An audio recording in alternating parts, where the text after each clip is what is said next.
Welcome everyone, I'm Spiro. Thanks for tuning in. Here on this channel and at activistpost.com, we have been covering how Bill Gates is deeply connected to this coronavirus situation, which is and has been not only falling in line directly with the United Nations Sustainable Development Goals, or SDGs, but has accelerated them under the UN's 2030 agenda. Now, everything from global vaccination, which by far is a primary objective, as it has been openly admitted by Bill Gates himself, which I have shown here on this channel many times, but it's also admitted in this clip that I'm about to share with you. Now, in this clip, they are openly discussing how to overcome vaccine hesitancy. In other words, how to convince parents who do not wish to vaccinate their children to go ahead and get the shots. Now, they hold entire seminars all the time trying to figure out how to achieve their global vaccination agenda. And you will see in this clip that the presenter admits he's going to stay away from the mandatory policy, as he calls it, which his acknowledgement of this policy does, in my opinion, absolutely verify its existence, that there is a mandatory vaccination policy hidden away from the public that has not yet been rolled out. But what he does state and openly admit is that 14 out of the 17 United Nations Sustainable Development Goals revolve around vaccination. I'm not going to talk about mandatory policy and where I stand on that point. It may well come up later, kind of hoping it does in the questions, because then I'll share with you my rather one-sided opinion on that. So what could be a better return on investment, Rob? What could we invest our resources in if we're not going to tackle hesitancy? If hesitancy is not to blame, how are we going to deal with this in the future? Well, I would argue that now is the time where we need a shift in perspective. Immunization is a best buy. 14 of 17 SDGs are addressed through immunization. And when we talk about universal health coverage, we talk about primary health care, we talk about health security. Without immunization, there's none of that. Another United Nations Sustainable Development Goal we have covered here on this channel is the Global Digital ID. Again, an operation that Bill Gates is at the center of, as he openly has partnered with and is funding the United Nations and ID 2020 to achieve this goal, which directly ties into the new digital financial system of control, which many people believe will lead to the mark of the beast type scenario, where your entire life will be embedded into your body, delivered through a vaccine, and it will hold your medical records, your wallet, your keys, your credit score, your passport, virtually everything about you in a conveniently digitally tracked form on the blockchain, supported by 5G and AI.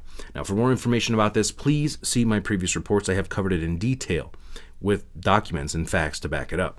But for now, I want to go ahead and move on to another United Nations Sustainable Development Goal, which is number 2 on its list, and it's titled End Hunger, Achieve Food Security and Improve Nutrition, and Promote Sustainable Agriculture. Now, I'll admit that that sounds nice. Now, who wouldn't want to end world hunger after all? But this isn't about ending hunger. It's not about helping people. It's about controlling them. This is another United Nations goal that Bill Gates has been actively working to fulfill, and that is control of population's food supply. Henry Kissinger once said, "Control oil and you control nations. Control food and you control people." Now, remember a few years ago, the argument that cow farts were contributing to global warming and therefore cow farts were a threat to humanity and life as we know it? In Climate Watch now, a new report from the United Nations says climate change is exploiting the world's land at an unprecedented rate. The report says a combination of human-caused climate change and land use is making food more expensive, scarcer, and even less nutritious. That footprint, according to today's report, contributes to the 44% of methane emissions that come from agriculture, forestry, and human land use. According to the authors, there has been a major growth in emissions from managed pastures due to increased manure deposition. That's right, cow manure emits methane, which can also come from cow burps, and yes, cow flatulence. Yeah, that really happened, and it makes no sense at all. But, how long have cows been around? And if their farts were so dangerous, why haven't they already wiped us all out and destroyed life on this planet as we know it, right? So this was basically a UN-backed idea that was largely dismissed because it was a joke, and it didn't really change anything.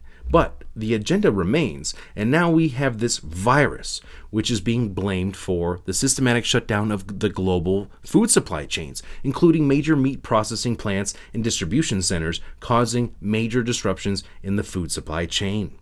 Now, because they say workers are testing positive for this virus, they have to shut these plants down. And yes, there are major problems with the tests and the numbers, and I've covered them before. These numbers are being openly inflated, admittedly, and I'm going to be covering them more detailed here coming up with some experts, some medical experts, so stay tuned for that. But don't worry about a thing, because Bill Gates just so happens to have a prepackaged solution that will be hitting the shelves in your grocery stores very soon. So this is where the cells are being cultured. We have the sterile hoods and the incubators.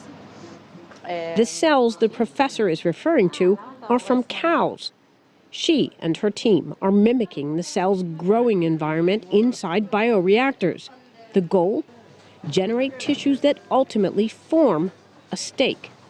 Lab-generated steak, meatless or clean meat. This, say industry scientists, will be the next agricultural revolution. Meatless meat is a sustainable and healthy alternative to traditional meat because it cuts greenhouse emissions and land use associated with conventional cattle cultivation. And this is lab-grown, test tube, fake meat. Yes, you heard right. Not only is Bill Gates funding the global digital ID and the global vaccination programs for the UN, he just so happens to be positioned to benefit from the coming food shortages, which in my opinion are no accident.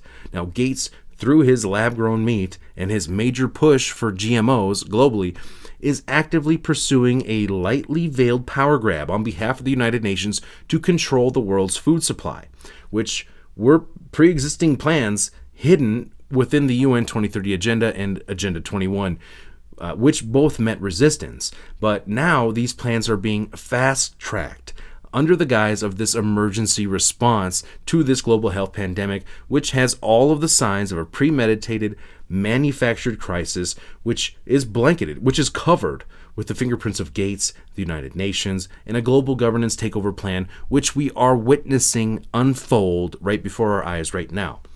Now, not only are Bill and Melinda Gates openly pimping GMOs for the UN, they're also funding geoengineering programs, which have a much greater impact on the environment than cow farts do. I can assure you that, and I'm not even a scientist.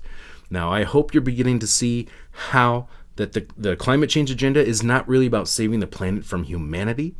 It is being used as a mechanism of control, a justification to change and control your way of life. And to make sure you do not fall through the cracks, just in case you decide to resist this program, this new system of control, and go off the grid and go live in the woods somewhere or something like that, Bill Gates is also funding a real-time global surveillance network of satellites, which will blanket the Earth in video surveillance that has a 1-second lag time. It's basically going to be real time, 1-second lag time. I don't know about you, but I feel safer already. And of course, it's for your own good. Now, I'd like to end this report by clarifying that people like Bill Gates and Henry Kissinger are not government-elected officials. They are not held accountable through elections which only provide the illusion of choice, basically. These are technocrats who have managed to climb their way up the totem pole to be the front men for this global takeover operation, to consolidate power under the guise of an emergency in which they offer the prepackaged solutions for the betterment of mankind, or so they say. And if you disagree with them, you will be silenced from the internet and likely be dealt with in the real world. That is, if we wait for someone else to save us, if we do nothing. Now, there is no doubt we are witnessing the end of a new paradigm, which out of the ashes, a new system of control will be born. The window of liberty, the window of opportunity to resist is closing. And it's up to every single one of us, every single one of you listening out there right now to make a difference. All we have to do is resist. Spread the word and resist tyranny in all its forms.